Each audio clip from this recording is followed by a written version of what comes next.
好，大家好，唔有得星期讀書 live 啦。咁今個禮拜一嘅讀書 live 咧就係2025年今年嘅最後一次同大家見面啦。下個禮拜再見嘅時候啦，我哋已經係新一年啦。咁今年嘅2025年啦，或者我哋先即係未講書啦嚇，我今日咧就同大家啦 round up 最後就係講呢一個武則天最後嘅 ending 啦嚇，就係點樣如何稱帝。咁本書係好睇嘅，咁好值得大家睇啦嚇。咁即係我成日都覺得咧喺睇書入面咧，即係你點樣可以揾到一啲嘢 relevant to 自己，尤其是譬如我哋講緊呢一啲嘅歷史人物，咁已經同我哋相距幾千年嚇。咁嗰個世代同而家呢個世代當然有好多唔一樣啦。咁但係你點樣揾到一啲嘢 relevant to 你自己咧？其實我覺得都要有啲嘅想像力嚇。即係你如果你真係要人哋講到好白嘅話咧，咁其實係冇嘢係啱嘅。即係我覺得即係睇書即係嗰個嘅係一個好重要嘅營養，好重要一個養分啦，就係令到你可以係招架你嘅生活。而家個生活就係而家，尤其是當代而家呢一個嘅世代咧，我覺得就太混亂啦。即實在係唔係我哋過去認識個世界啦嚇，而家真正係一個大時代，所有我哋認識過去嘅社會秩序啊嚇，過去所認識嗰啲嘅即係嗰啲嘅倫理啊嚇、道理啊，而家完全都係反轉一樣嘅，即係其實我都覺得而家都幾係嘅，即係誰大誰惡誰正確，邊個惡就邊個話事嚇。即係無論係國際政治係咁啦嚇，就算你去到香港本地，好多時新聞其實你見到都係咁樣㗎嚇。咁所以我哋未講呢本書之前咧，即係我哋 round up 一下香港2025年我自己嘅感覺啦。我覺得今年係幾差嘅。尤其是年尾咧，就係發生咗呢個雲福苑嘅即係大火嘅事件啦嚇，即係雖然即係我哋自己即係唔係災民啦嚇，但係其實嗰個嘅感受咧，正如我之前都講啦，其實我都覺得係好受傷害，因為你發現即係雲福苑遇到嗰啲嘅問題咧，其實唔係淨係一個屋苑遇到嘅問題，其實係一個普遍嘅社會嗰個嘅問題，嗰個嘅制度嗰個嘅即係崩塌啊，即係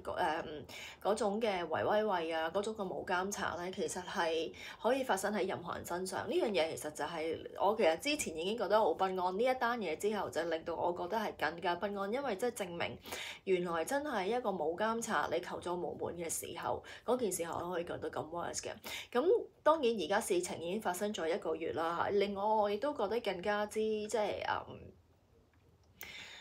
更加之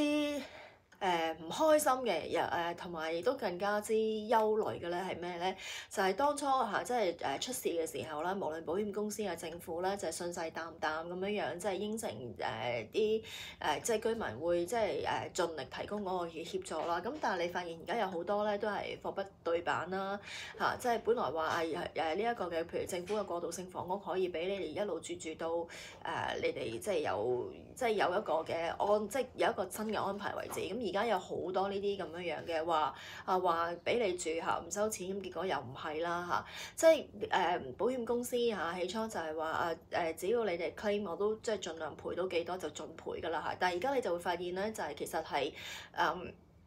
咪就係即係驗屍咁驗咯嚇，即係要你所有嘢係巨細無遺咁樣報。即係講起其實買保險啦，其實我自己咧即係我其實即係我。其實講真，你話有咩保障？其實你都係靠買保險嘅啫喎嚇，即係你無論家居保險啊、醫療保險啊、危疾啊，即係其實形形色色有嗰啲保險咧。其實我好細個咧就係我媽媽已經幫我買，咁大個咗之後就自己買啦。咁你就會發覺咧，就係呢啲保險咧，絕大部分咧，其實而家係越收越緊嘅嚇。好似我最近我身邊咧有一個我嘅好朋友啦，佢買咗個危疾，咁好不幸屋企有人真係有急病，咁要 claim 啦。跟住啦，即係佢平時啲脾氣已經好到不得了，跟住佢直頭問到啦係發火，係點樣發火咧？係即係譬如包括點解要用呢隻 A 嘅藥啦，唔用 B、C、D 咧嚇？B、C、D 平啲，點解唔用 B、C、D 要用 A 咧？即係其實佢話已經問到咧係超乎佢嗰個嘅即係認知範圍入面嘅嘢嘅，即係問到好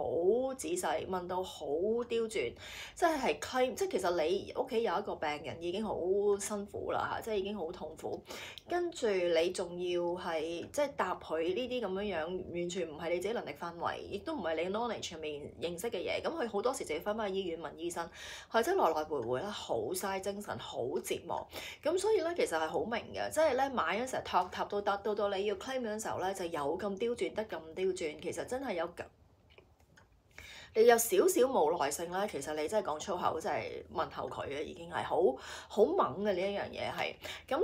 但係即係都係嗰句啦，即係咁你有冇買？咁我都有買嘅，即係我成日都係希望即係買個保障。其實我唔希望 claim 嘅嚇，即係你總之你即係。咁你咁咪咁邊個保障你啫？你咪都係唯有係咁，無論係家居啊、醫療啊、危疾，所有呢啲嘢旅遊啊，即係因為我咧就好小心嘅，同埋我又好驚青嘅，咁所以你話買我都所有都買晒嘅。但係個 fact 就係你話即係你梗係唔希望 claim，你就情願算啦，我就係供完之後咧平安冇事咁樣樣就。即係永遠都係嘅，即係好似上天注定你揾1000蚊，你唔會袋足1000蚊嘅，你梗係咧唔覺意跌幾百嘅，即係可能最後你淨袋係得600嘅啫。咁嗰400係跌咗去啲咩地方啦嚇？即係你譬如買保險咪其中一樣嘢咯，你安安全全跌咗唔攞翻咧，其實我覺得係人生最幸福嘅事。你要問佢攞咧，其實都自己都好煩嘅，好慘。咁所以成個社會氣氛咧，即係雲福苑嗰度咧，尤其是嗰個嘅調查報告要9個月之後先出啦。即係我覺得希望個社會咧可以對呢個事咧係繼續關注，因為其實香港人係好忙，加埋而家嘅生活咧其實相當之嘅折騰。你好多嘢咧，其實你好手忙腳亂啊！即係你根本係即係應付得一樣，你又應付唔到呢樣嚇。即係咁但係我覺得其實都要持續有關注喺呢件事上面，因為我覺得呢件事唔單止係影響即係雲福苑嘅居民，其實亦都係影響香港所有人。因為呢件事咧，其實我覺得真係一個嘅制度崩塌底下發生嘅一件嘅悲劇，而呢樣嘢咧其實係可以發生喺任何香港市民身上嘅嚇，所以我覺得大家即係嗰個熱情係唔可以就係話時間耐咗就唔記得，即係要記住個 report 係9個月之後先出咯。其實9個月之後係咪即係大家好多嘢都淡咗啦？我覺得個社會都依然應該要有支援俾即係大埔嘅居民咯。咁所以你見到咧，其實成個2025年咧，其實係真係唔係幾好。即係當然啦，即係財政司佢哋出嚟話香港咧樓市又即係開始穩定，我諗係residential 就穩定啦，但係你見啲commercial 啊，同埋即係啲工廈嗰啲咧，即係跌到 PK 嘅，即係跌到暈。咁你嗰啲跌到 PK 咧，其實 in general 其實都可以 reflect 到一樣嘢咧，就係話個社會嗰個經濟環境個經濟活力其實應該係肯定係唔夠噶啦。咁如果你話經濟活力好好嘅話，咁一定應該嗰啲鋪租應該好多人租啊，好多爭住租啊，但係你一路不斷聽到啦，就係以前銅鑼灣羅素街全球最貴嘅地段嚇，而家已經跌到係就係買利是風咁樣樣。咁即係呢啲咁樣嘅環境啦，即係你話嗰個嘅價格跌回落一啲，咁我覺得係 OK 嘅。但係個問題跌到咁就真係唔係 OK，同埋其實我係唔介意佢貴。我成日都話咧，如果個鋪市越貴咧，其實有人承得起，有人買得起啦。咁即係證明係貴買貴賣，嗰個社會嗰個嘅經濟活力係好強啊！而家你嘅鋪價一路咁樣跌咧，其實我覺得反而係唔好啦。因為點解？係因為證明即係大家都冇咗呢個消費能力。咁所以你話就算即係財政司出嚟講話嗰啲咩IPO 好好嗰啲，其實真係啲錢真係唔知去咗邊，即係完全係冇留翻入去呢一個即係普羅大眾嘅身邊啦嚇，即係冇咯。即係我自己都有見到朋友就會問嘅嚇，即係喂，其實你哋生意好唔好啊？即係個個其實都話唔好，的士司機都話唔好，即係咁。所以咧，其實如果政府睇數字嘅話咧，其實即係我都想，即係可唔可以阿波叔出嚟講下，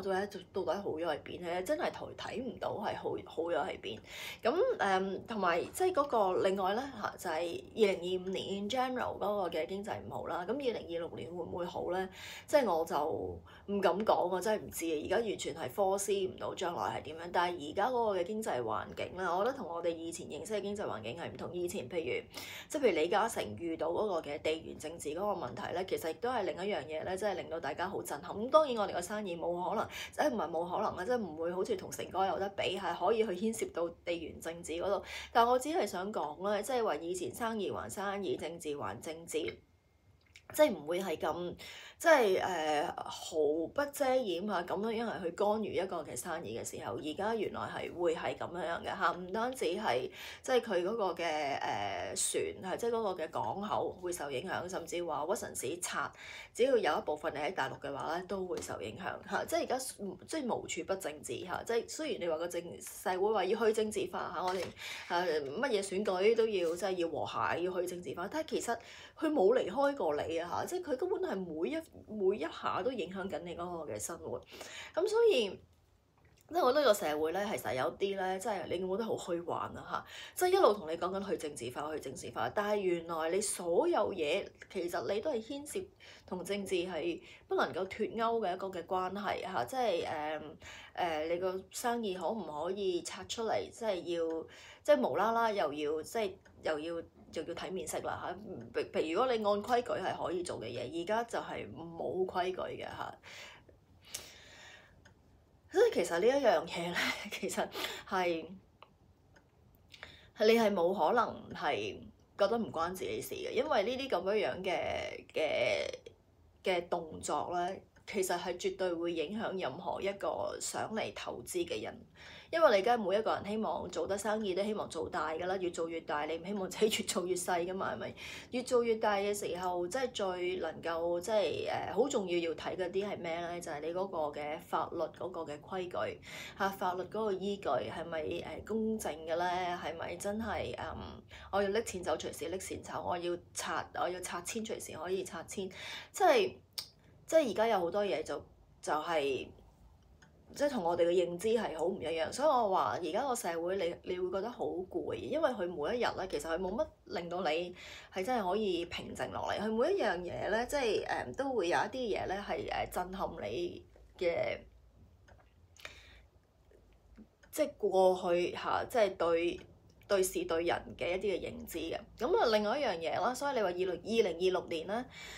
經濟好唔好咧？即係隨住咧呢個黃金啊，即係話呢個貴金屬咧，話呢個金價不斷向上升咧，我就感覺上面咧就應該就唔係幾好啦。因為咧，我印象中即係呢純粹印象中，如果經濟好嘅時候咧，其實黃金咧應該好穩定，即係黃金穩定嘅情況底下咧，就係地緣政治好穩定嚇，世界好穩定。因為黃金咧其實係冇息噶嘛，係咪？同埋佢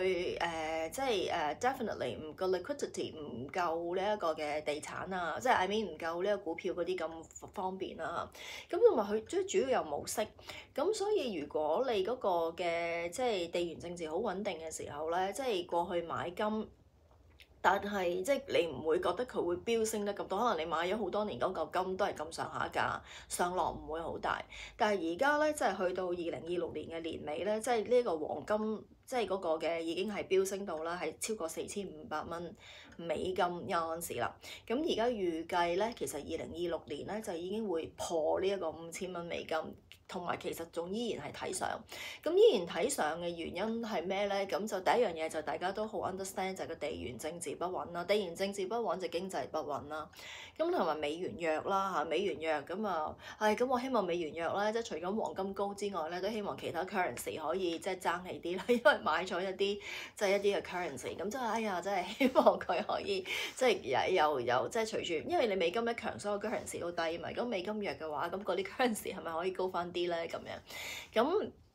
咁但係其實你見到2026年咧都唔見得係好，即係有啲咩利好嘅因素可以高咯。咁所以即係係咪呢個時候買金咧？即係去到咁貴嘅時候咧，真係好貴喎啲金。最近我有啲朋友結婚啦，即係陪佢哋去買龍鳳鈪啦，哇！真係一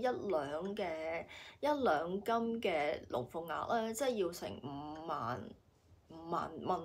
真係好貴，我媽咪以前話其實講緊係買萬零蚊，一兩萬零蚊，即係而家都唔係嗰個世代啦，即係總之就好貴啦。但係我覺得係咪都可以買啲咧？我覺得都係可以買啲，即係我聽過好多嘅經濟分析嘅專家就話，總而言之呢啲貴金屬咧，其實因為佢係即係冇息冇性啦嚇，即係所以就係 10% of 你個 total asset 啦，即係你 total asset 嘅 10%。咁我覺得而家呢個環境咧，其實即係揸 cash 揸多啲咧都不妨嘅，因為其實到最後你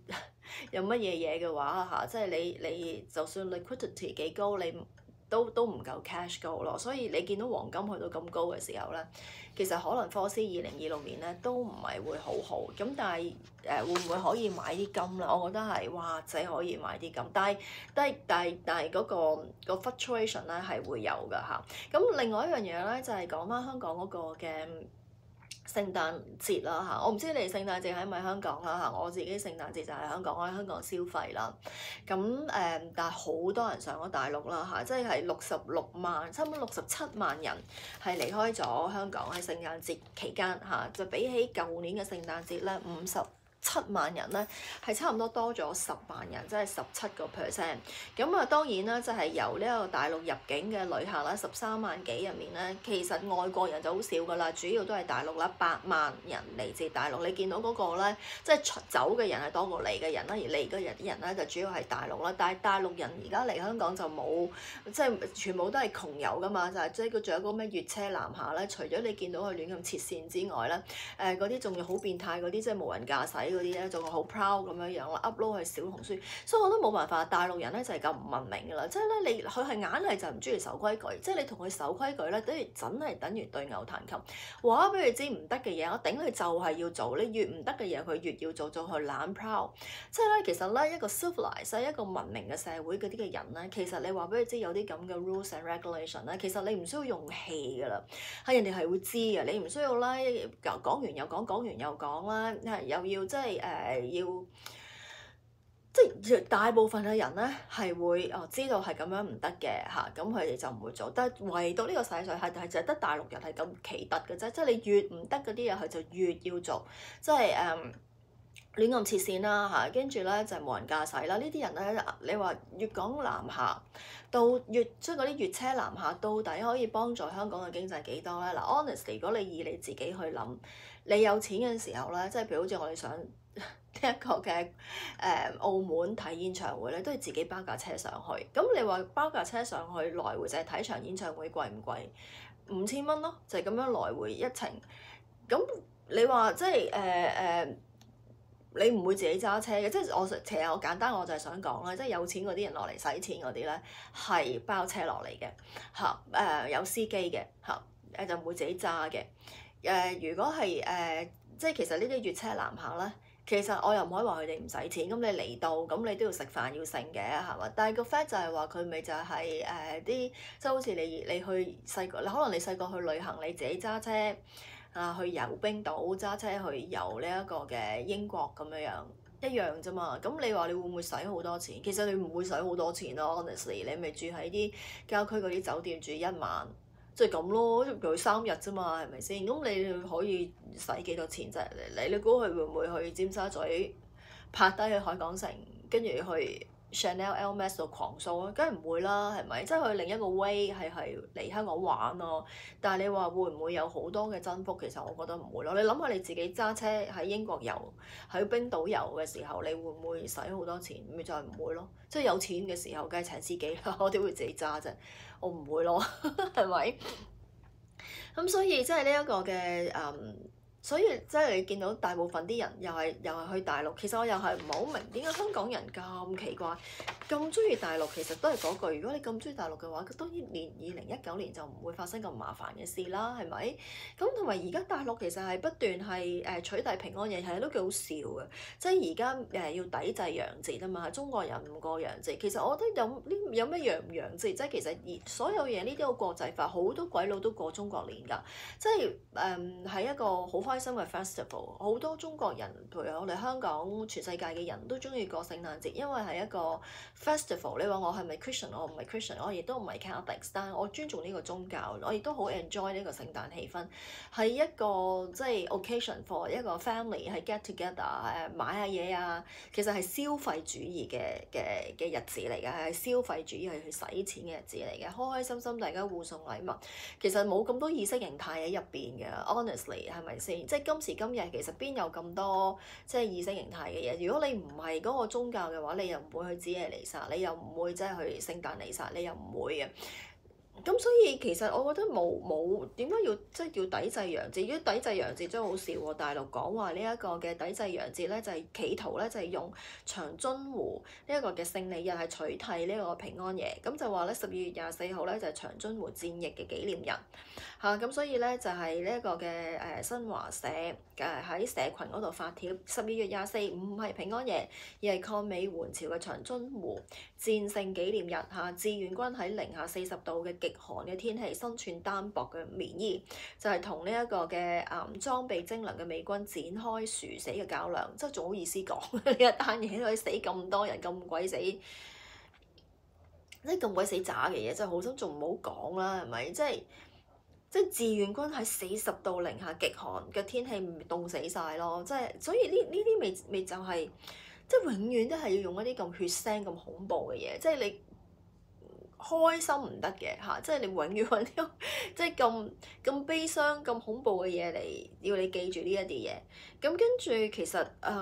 係咯，譬如聖誕節啦、母親節、情人節，而家其實基本上都係你話好似係西方嘅節日，咁但係其實我都話其實冇乜咁多儀式形態喺後面㗎啦。其實反而言之咧，我覺得係一個好消費主導嘅一個節日咯。即係趁機係譬如同母親表達你嘅愛意，同父親表達愛意，跟住你同情人表達愛意。聖誕節就係一家人一個 family get together，即係同春節新年嗰啲，其實我覺得都係一樣，冇咁多儀式形態。即係越係冇嗰樣就越係要搞嗰樣嚇，跟住就係即係睇網上面啦嚇，即係上海嚇有個女仔咁樣就係去派即係扮聖誕老人，帶住小狗向路人派平安果，就俾人撻咗去呢一個嘅差館。一發覺入到去差館最多係咩咧？上海就係聖誕老人啊！你話死唔死？即係成件事咧，即係我覺得好奇怪啊！即係點解仲會咁中意上去咧？即係我對於香港人有時我都真係莫名其妙。如果你要有聖誕氣氛，大陸擺明係話即係要去呢一個嘅洋節嚇，唔 celebrate 聖誕節。咁可能佢個態度唔係諗住去慶祝聖誕咯，即係佢係諗住即係有幾日假行開下。即係正如佢哋講話咩啊，平靚正啊，去上面食嘢又平又盛。唉，我都真係咧，而家先知道咧，原來你哋咁愛即係國大陸嘅，即係咁愛嚇，咁愛當初就咪搞啦，係咪先？即係我就唔識講啊嚇，仲有一個咧就係呢一個嘅，仲有呢一個嘅話，仲有啊12月26號咧，原來就係毛澤東誕辰嘅132週年嚇，中國人慶祝自己嘅聖誕節就係去紀念呢個毛澤東，係咪？真係吹你唔脹，真係我覺得真係掂啊！真係呢一單嘢，所以咧冇得講啊！真係即係好難理解啊！我真係話而家呢個社會係咪有好多嘢都已經唔係你即係嗰個認知範圍入邊，即係毛澤東對大佬，即係佢令到你即係搞到咁樣啊！你仲要去慶祝嘅話，咁即係你中意啦，係咪先？即係都冇嘢好講。所以咧，即係我都係真係無話可説啦。即係而家呢個世界，我只可以話咧係越嚟越係要好難理解咯。我覺得呢個世界越嚟越難理解啦。即係你要用好多嘅 effort 係去適應、去面對，跟住要去處理嚇。即係所以同埋真係我覺得係人生真係好無常咯。即係喺2026年咧，我相信咧嗰個嘅生活條件，即係嗰個嘅成個社會環境咧，其實都應該唔會係好噶啦。但係我覺得就大家都又唔需要太悲觀嘅嚇。即係我覺得而家呢個世代咧，就同以前細個嗰陣時點解要諗咩新咩工作規劃呢啲嘢，我覺得就完全係 nonsense 嚟嘅。我覺得都用翻蘇文峰講嗰句係最啱嘅。即係生命其實係咩咧？就係見步行步咯，見招拆招咯。你見到啲乜嘢嘢就再去諗。即係我覺得呢個咧，其實同我哋講呢個武則天都係一樣。即係就算武則天佢真係上天係注定佢係即係佢做女皇帝，其實佢都唔係一生出嚟毫無呢一個嘅歷練，完全唔需要經過任何 hurdle，就咚一聲將你擺落去呢個皇帝嗰個位入面，唔係咯。其實佢係不斷係即係有咁你要去到咁高嘅時候，係首先將你抌到咁低嚇，睇你有冇呢一個嘅自力更生嗰個能力，係不斷向上爬嚇，令到自己係去即係磨練自己嗰個嘅智慧。咁於是你磨練到一段時間，佢覺得你係時候啦，咁於是佢就將你就水到渠成擺上去。咁其實你睇武則天同香港而家嘅人個生活都係一樣，其實都係你冇得 plan 㗎嚇，你即係。佢當初冇諗過嚇，皇帝死咗之後佢要入去做師姑㗎嘛嚇，入到去做師姑嘅時候，你其實基本上九成人或者9成9嘅人或者100% 嘅人都覺得你到此為止啦，係咪先？你仲有機會出嚟咩嚇？咁但係佢就九死一生啊！佢話唔係喎，即係阿王子曾經嘅王子啊，而家嘅皇帝李治，即係對我好有好感喎，即係於是就想盡辦法係要令到李治記起佢，要令到李治係對佢有呢個感覺有。動呢個念頭想帶翻去出宮，咁其實呢啲咁咪就係睇餸食飯咯，睇環境咯，即係以後嘅環境，我覺得都係即係睇環境做人啦。你能唔能夠將面前嘅牆變成門，就好睇自己嘅做法啦。即係如果你覺得條路要係咁行，就只能夠係咁行嘅話，咁就好難啦。因為你覺得係咁嘅嘢，其實而家仲有邊有一樣嘢係你認知嗰樣嘢就係咁樣行。而家完全係顛覆大家嘅認知啦，係咪？即係無論係即係你面對住呢個路面上面嘅，假設你滿住越車南下嗰班咁嘅大陸人，你見到佢你都要俾啦，係咪先？你都唔可以，即係佢咁樣去切埋你嘅時候，咁你可唔可以唔俾？咁你都要俾啦。咁你可唔可以 complain 唔俾佢哋嚟？又冇得 complain 唔俾佢哋嚟啦，係咪？今時今日嚇，就係呢個邵家輝就話開多啲啦，開多啲啦。其實開多啲係咪真係 benefit 到香港嘅經濟咧？即係。咁你只可以話人口多啲嘅時候，咁食飯就食多2碗嘅，即係如果你咁樣講，但係你話係咪真係cost 同埋 benefit？ 你嗰個 benefit 一定大過個 cost 咧？咁咪真係唔知啦，就係呢樣嘢。咁所以就係個環境唔好，就要睇大家自己嗰個嘅變通咯嚇，即係變通。咁我哋上一個咧就係其實喺 Patreon 入面咧，如果有興趣咧，你哋可以 join Patreon 入面聽啦。我都話其實武則天，我覺得佢一路睇個書嘅時候咧，你就會知道其實佢係即係佢好識得用機會啊！即係每一次咧機會嚟到嘅時候咧，佢點樣將嗰個機會就係變成即係好似我咁講，點樣有一埲嘅牆變成一道門，咁你落佛寺係咪一埲牆啊？係咪？即係落佛寺就已經無路可行㗎咯喎，可以由牆變成一個生門。咁啊翻到去皇宮，其實經過一個咁樣嘅歷練，去翻到皇宮嘅時候咧，已經唔係即係仲係以前嘅佢㗎啦，因為佢嗰種嘅即係嗰種九死一生咧，一定會令到佢更加狠，同埋更加要去即係保護自己，因為佢喺唔保護自己嘅時候咧，佢係一定會死嘅。咁但係我都話啦，其實兩公婆喺埋一齊，或者一個團隊喺埋一齊，最大嘅一個嘅即係最有效嘅、最 efficient、最有效嘅聯盟咧，一定係呢一個嘅利益同盟嚇。即係你只要係一個嘅利益同盟嘅時候咧，咁嗰個嘅即係個利益共同體嘅時候咧，咁嗰個嘅大家先至係最呢一個嘅無堅不摧嘅。咁所以其實佢同李治有冇愛情？有愛情。咁但係更重要嘅咧，其實點解可以令到佢無往而不利咧？就係因為佢哋大家係一個嘅利益共同體。所以咧，即係武則天咧，即係佢好多人都會覺得佢城府深啦嚇，即係手腕好毒辣啦。咁呢個都係嘅嚇，即係咁你好難唔城府深啦，因為你每行一步唔係你死就我亡，你唔諗清楚嘅時候就係你食，同埋佢就係你死嘅，同埋佢顛覆成個嘅，佢基本上血洗成個呢一個嘅李氏宗親喎嚇，即係咁喺個咁樣嘅環境入面，佢絕對係手段毒辣啦，佢係呢一個非常之